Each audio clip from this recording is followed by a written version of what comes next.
squirming one over here on my lap. Look, buddy, it looks like you. We have a Chiweenie, and he is brown, and his name is Brownie. I shall post Facebook pictures of him.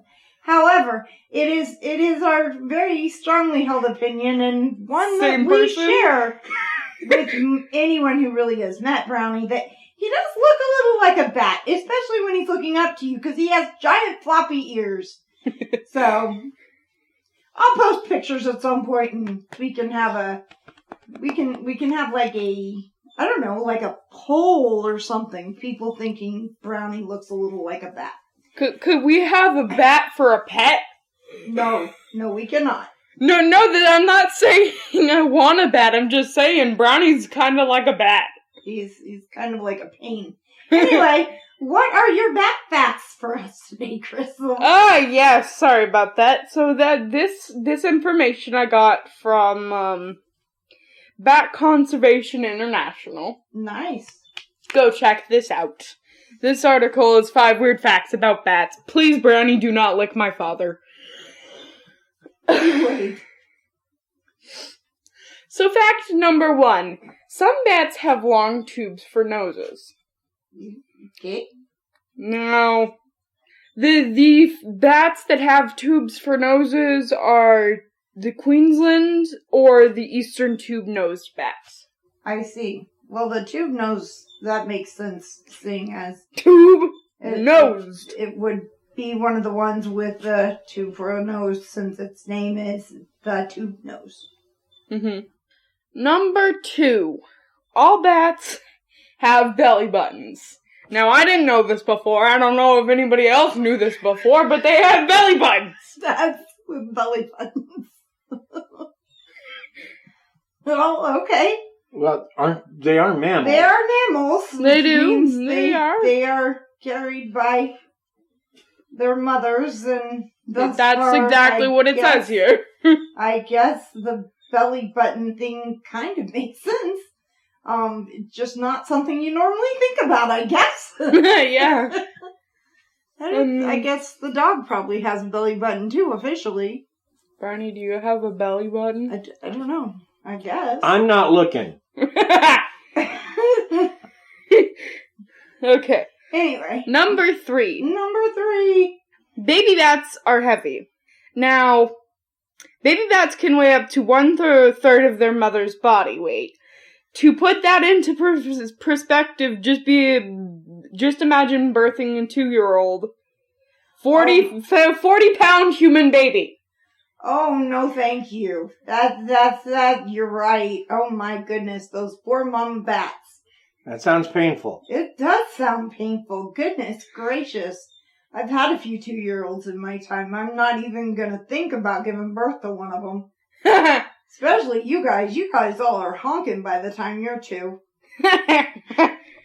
Yeah. Speaking of honking, some bats do honk. Bats honk? Like geese?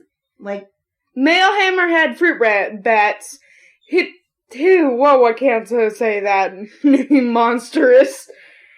Produce large honking calls to attract the females during mating season. I see. So yes, they do honk. Wow, that's impressive.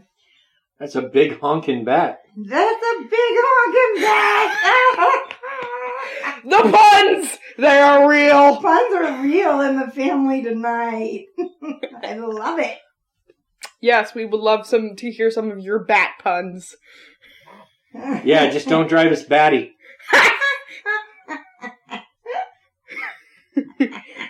Alright. Number 5. You all ready for this one? I am ready for fact. I almost said bat pun. Bat fact. The last bat fact. The final bat fact. Okay, so some species don't have thumbs. So there are the Spix disc-winged bat. Instead of having thumbs, they have suction cups. Well, that's fancy. That is. Especially if you look at bat wings, they're like hands. Yeah. You can see the fingers Mm-hmm. in there. It's like they've got these giant webbed hands. Right. So this bat have wings on their ankles, and the bats are either able to cling inside of a smooth leaf, so they can sleep. Yeah, that's exactly what you want, is a bat sleeping in a leaf that you turn over and then find and go, oh my god, it's a bat! I mean, you'd be able to feel it, it'd be heavy. Like I said, bats are heavy. You said baby bats were heavy. Okay, but the baby bats, if the baby bat is like half of the mother's size, I would imagine that the mother bats and the father bats are heavy too. Maybe. Or the they bats, because we don't know the bat's frickin' gender. We don't know. What do you want us to do? Making you batty. Oh no. Well, I should have started this whole thing off by saying, Krysta, let's hear your weird facts. It's time for you to bat her up. Get it? Bat her up? Get it? I got it. Boy, did I get it. I now know why he doesn't like puns, because he's not quite so good at them. Oh, Mom! Anyways, that was the last bad fact. Let's move on to the podcast again. Okay. Yay. But I reserve the right to drop out other bat puns as they come up. And now we still have a couple in our brains brewing. Whatever he finds flapping around. So, Yes. let us focus our attention on Colonial Mauritania. Now, Commander Busquet, I believe, because it's French name, Busquet, wrote a book called Notes on Sorcery in 1936. Biscuit. Okay. That was not me. Busquet? That makes sense to me. We'll call him that. But this is a direct line from that book. Okay. We are in the domain of the supernatural, and everyone knows that domain is closed to the Europeans. What? I didn't say it! So, 1930s, right? Uh-huh. The continent of Africa is still what they called dark, Yes. because it was almost completely unexplored Right. to a large degree.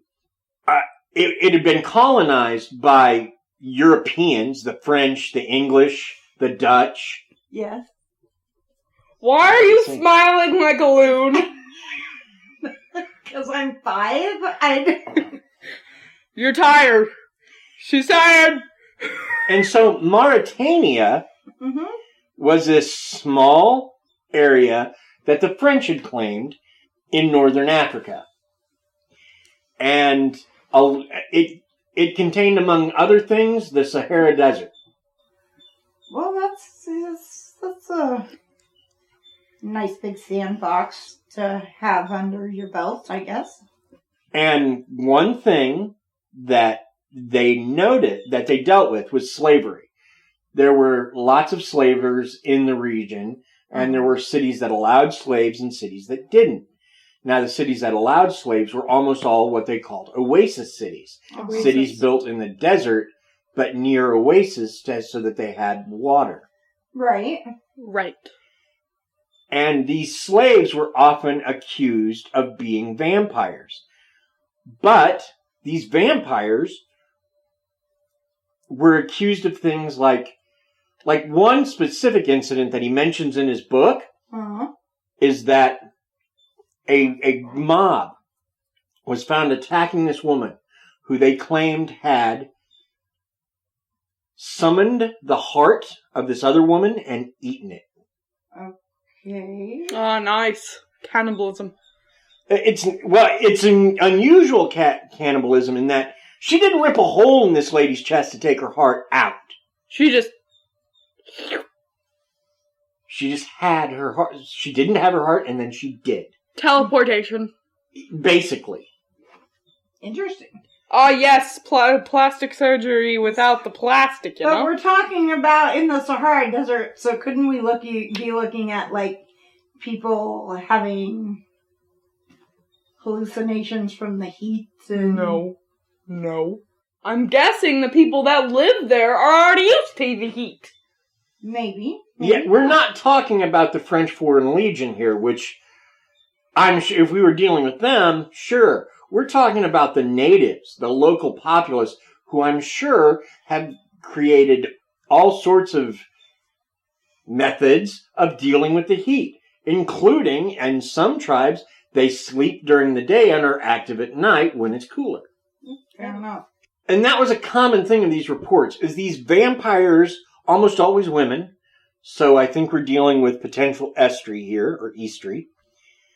But these women, they got their blood or their organs just by sort of summoning it. They never made a hole.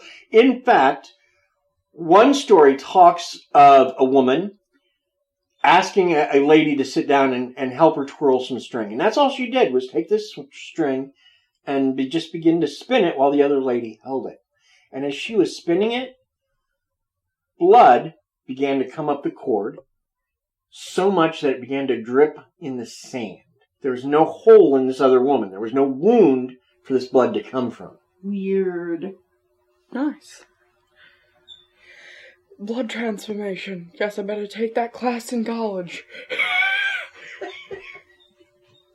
I'm just saying, this sounds like the original blood transfusion, and you didn't want to be the donor. That's all I'm saying. And that's a common thing, too. Time to write a book called How to Become a Vampire. Well, but that's a common thing, too, in these stories. But these vampires all seem to have some witchcraft about them. Interesting. It was a common thing. Okay.